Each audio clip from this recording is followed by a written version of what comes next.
Viewers drama देखना है लेकिन ड्रामा करना नहीं। आज हम जिस ड्रामे का रिव्यू देने लगे हैं उसका नाम है परीज़ात और उसके अंदर है अहमद अली अकबर और ये काफ़ी संजीदा एक्टर है। और स्टोरी यहाँ से स्टार्ट होती है कि जब ये पैदा होता है अपने पेरेंट्स के घर में, अनचाहा बच्चा होता है, अनवांटेड, जिसके पेरेंट्स नहीं चाहते कि ये हो, लेकिन ये हो जाता है और ये होता भी काला है और इसको कोई लाइक भी नहीं करता। फिर जो बहन भाई बड़े होते हैं वो इसको फॉर ग्रांटेड ही लेते हैं, इसकी कोई इज़्ज़त नहीं करता। और ये रहता भी ऐसे रूम में है जो एक स्टोर रूम से होता है, स्टोर से रिस्टोर, जो बहुत बुरा होता है। फिर इसकी ये काफ़ी ज़्यादा अच्छा और फीमेल्स की इज़्ज़त करने वाला इंसान होता है। ये चाहता है कि मैं कुछ बनूँ, कुछ कमाऊँ, लेकिन ये माँ का सिर्फ लाडला होता है, इसलिए इसका नाम रख दिया गया परीज़ात। और परीज़ात आई मीन के माँ का लाडला। और ये परीज़ात जब वहाँ से इसको टारगेट किया जाता है कि छत पे जब इस वो उष्णा शाह छत पे होती है, किसी लड़के को मिलने उसको आया होता है उसका बॉयफ्रेंड। तो परीज़ात के बहन भाई जो है काफ़ी ज़्यादा ग्रीडी और लालच की हद पार कर चुके हैं, वो परीज़ात को लाइक नहीं करते। लेकिन जब वो उष्णा शाह की इज़्ज़त रिस्पेक्ट की खातिर इल्ज़ाम अपने ऊपर ले लेता है, फिर वहाँ से उसको निकाल दिया जाता है, वो चला जाता है। फिर वहाँ से निकल जाता है अपने घर से और फिर वहाँ पे उसको एक और परी मिलती है और वो परी जो है उसके लव में नहीं होती, वो माई मुंडा होती है, आई मीन के सबूर अली। वो उसकी भी एक्टिंग इस ड्रामे में बहुत ज़बरदस्त है।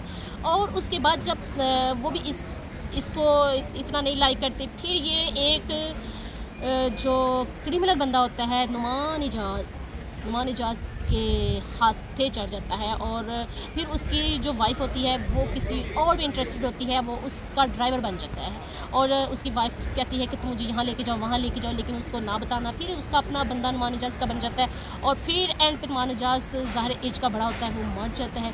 और उसको ये पता चल जाता है कि ये बहुत ज़्यादा ऑनेस्ट है, क्योंकि वो फैक्ट्री के अंदर क्या क्या हो रहा है, क्या नहीं हो रहा, उसके बंदे इसका क्या नुकसान कर रहे हैं, क्या नहीं कर रहे, वो सब कुछ उसको बताता है। फिर उसको पता चल जाता है कि ये जो मेरा बंदा है ये ख़ास बंदा है। फिर उसका ख़ास बंदा बन जाता है। जब वो मर जाता है तो सारी प्रॉपर्टी सब कुछ परीज़ात के हाथों में चला जाता है और परीज़ात इतना रिच और अमीर हो जाता है कि सारी पड़ियाँ फिर उसके पीछे पड़ती हैं। और फिर वो चाहता है कि वो काला होता है, काला भी छुप जाता है और कहते हैं ना पैसा जरा ना ऐप सब छुपा देता है। फिर उसके सारे ऐप छुप जाते हैं और वो हर एक की नज़रों में बड़ा अच्छा और बहुत अमीर और रिच हो जाता है। फिर उसकी तो ज़िंदगी में एक और पड़ी आती है और वो होती है यमुना ज़ैदी। वो बनी होती है, रेडियो में काम करती है, आई मीन वहाँ पे लोगों के साथ बातें करती है, अपना चैनल चलाती है। और फिर वो उसकी मोहब्बत में हो जाता है गिरफ्तार। फिर जब वापस आता है तो उषा शाह उसके पीछे फिरना शुरू हो जाती है। वो चाहती है कि ये मुझसे शादी कर ले, मैंने इसको धुतकारा था, ये वो सब यहाँ माफ़िया मांगती है। कहता तुम मुझसे माफ़ी ना मांगो, ये वो, लेकिन सब कुछ उसके पैसे की वजह से हो रहा होता है। बहनें और भाई सब सेट हो जाते हैं, परीज़ात के पीछे पीछे हाथ धो के फिरते हैं,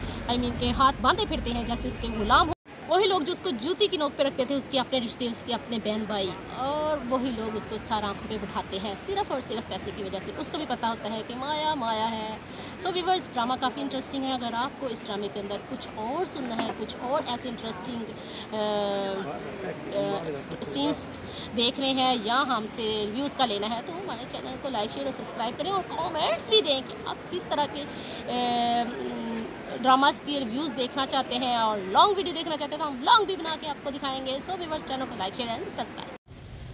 परीज़ात की ज़िंदगी में काफ़ी ज़्यादा पड़ियाँ आती हैं जो कि स्टेप बाय स्टेप चलती हैं, जैसे कि उष्णा शाह भी एक पड़ी बन कर आई, फिर सबूर अली पड़ी बन के आई। फिर जब उसकी ज़िंदगी में एक तीसरी पड़ी आती है, जब वो काफ़ी ज़्यादा रिच और अमीर हो जाता है, उसका इंटरव्यू लेने के लिए आती है और वो इस पड़ी को इतना सीरियस होकर नहीं सोचना चाहता है। उसको पता है कि मुझे पड़ियाँ धोखा देती हैं, मैं इतना प्यारा नहीं। लेकिन जब वो उसके ऑफिस में आती है तो वो फील करता है कि ये तो इसको कुछ नज़र नहीं आता। और वाकई यमुना ज़ैदी इसमें ब्लाइंड बनी हुई है, उसको कुछ नज़र नहीं आता, आरजे बनी हुई है और अपना चैनल चलाती है। और परीज़ात की ज़िंदगी में जितनी भी पड़ियाँ आई हैं सब फ्रॉड थी, लेकिन जो लास्ट में पड़ी आई है वो उसकी ज़िंदगी में लास्ट पड़ी बन के आई कि वो भी उसके अंदर भी फॉल्ट था, ज़ाहिर है वो था काले रंग का और वो ब्लाइंड थी। और सो व्यूअर्स, ड्रामा काफ़ी ज़्यादा इंटरेस्टिंग है कि परीज़ात की ज़िंदगी में पड़ियाँ ही पड़ियाँ और एंड पे जो फिर सब पड़ियाँ जो है उसके ऊपर मरने को तैयार थी सिर्फ पैसे की वजह से।